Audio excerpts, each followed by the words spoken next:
ne ye kanto di nyela ne blalete ne fabeye siranya kote na pansiraka ne blalete ne fabeye toro ni seke ni nyeji deba ia ni sini abene feya abe sangolo dayele neye ne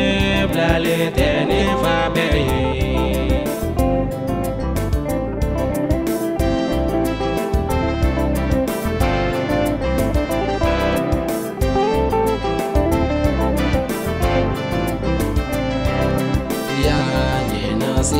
si ni kasi deba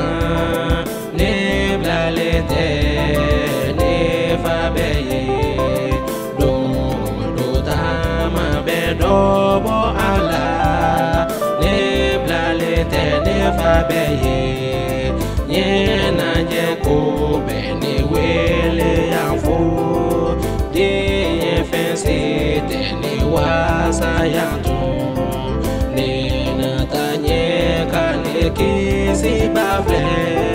ne blalete ne fabeye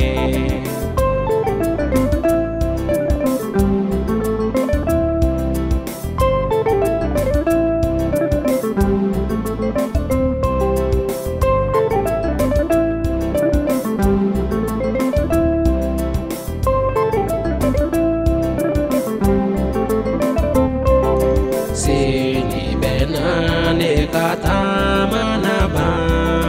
ne blalete ne fabeye otumala ne nase ne faso